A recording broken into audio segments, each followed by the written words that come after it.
Number one, identify what matters most.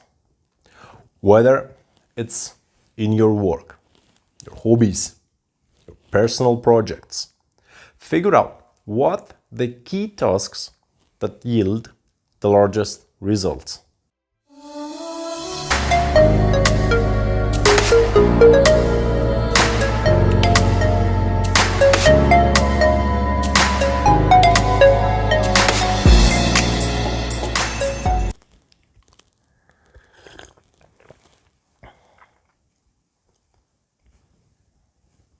Hi everyone. Today we'll be diving into a topic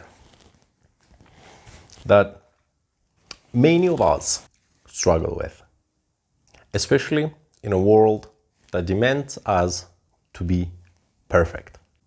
Ever felt the weight of trying to get everything just right? That might be perfectionism. But don't worry, because today I am going to share with you a life-changing principle known as the 80-20 Pareto Rule. Have you ever heard of that? No? This principle might just be your key to breaking free. By understanding and applying this, you might find yourself achieving more while stressing less. Good enough for you? Good enough for me. Perfect. Let's dive in. So, let's start with a story. Meet Emma. Emma loved painting, but every time she picked up the brush, she'd find herself lost in tiny details. Hours would pass, and she'd still be perfecting that tiny piece of art, the small section of her artwork, and often neglecting, of course, the bigger picture. Now, she became frustrated, and soon the joy of painting dwindled. Can you relate to Emma? Many of us do. Many of us do. Because we too are chasing an elusive perfect in various areas of our lives. So, what is the 80-20 Pareto Rule? The 80-20 rule, or the Pareto principle, was named after an Italian economist, Vilfredo Pareto. He noticed that 80% of the land in Italy was owned by 20% of the population. This principle soon revealed itself everywhere. 80% of search visits on Google involve what? 20% of the keywords. 80% of sleep quality occurs in 20% of sleep. 20% of the effort can lead to 80% of the results. And that is our topic today. And yes, 20% of your apps consume 80% of your battery. Darn that apps, right? And the flip side, spending 80% of your time can sometimes only produce 20% of what you want. Now, it's not always this exact ratio. We're not going to calculate mathematically the 20%. How would you at all, right? But instead, we will focus on that the underlying idea is that not all efforts produce equal outcomes. Some tasks we spend our time on don't contribute significantly towards our overall goal. just like Emma, remember? And her over-focus on minor painting details. So, applying the 80-20 rule to overcome perfectionism. How can you? Now, let's bring back Emma. After learning about the 80-20 rule, she decided to change her approach completely. Instead of obsessing over the small details, she would first paint the broader strokes, capturing the essence and the mood of her whole piece. These broad strokes, taking only 20% of her time, contributed to the 80% of the final impact of her painting. Later, if she felt like it, she'd refine certain areas, but she didn't stress about every tiny detail anymore.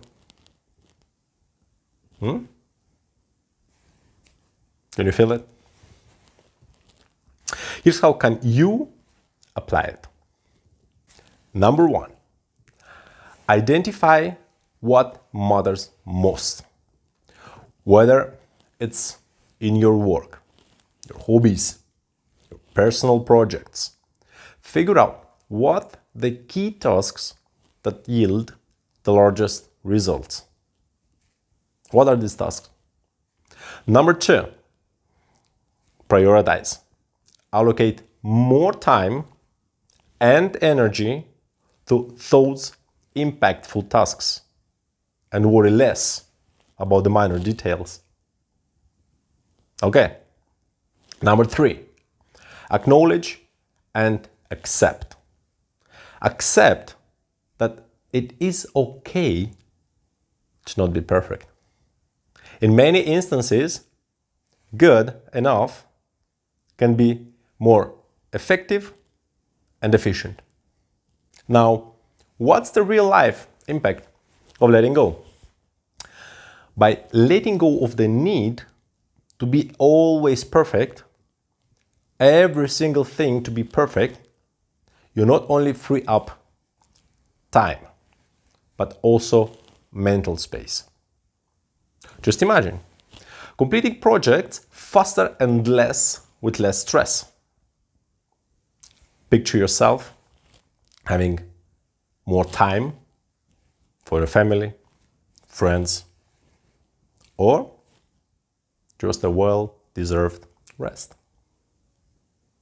Most importantly, remember that perfection isn't the key to success. The key to success is consistent action and prioritization. So what are the long-term benefits for you?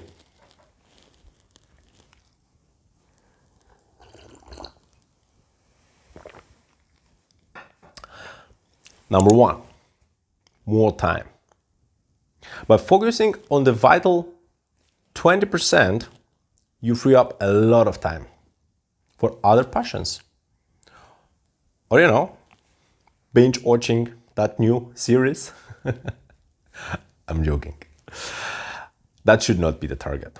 But more about that in the next video about making conscious decisions.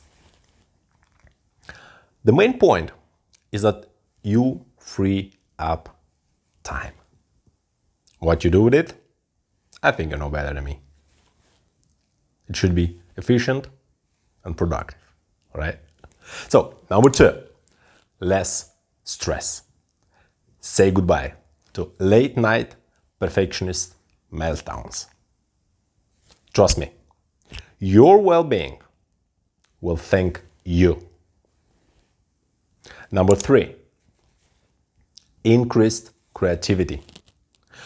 Without the fear of being always perfect, your brain gets the freedom to innovate and explore. Is that nice? Number 4, better relationships. With less stress, you become more fun, present, and engaged person. High five to that.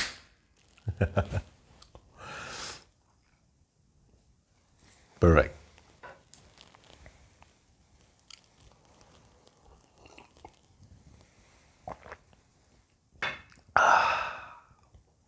Before we say goodbye today, let's do a wrap up together. So today we ventured into the world of perfectionism and discovered the liberating power of the 80-20 Pareto Rule. We learned through Emma's story how shifting our focus to the major, impactful tasks can dramatically change our productivity and, of course, happiness levels. It's not about working harder, but working smarter. So the next time you find yourself stressed out over getting every detail right, pause and ask, is this my 20% that will impact 80% of the outcome? If not, maybe it's time to redirect that energy elsewhere. Remember, it's not the pursuit of perfection that brings joy and success, but the journey of progress and growth. Thanks for tuning in. I hope this knowledge empowers you to overcome the chains of perfectionism and lead to a more balanced and fulfilling life. Until next time, champions, love and peace.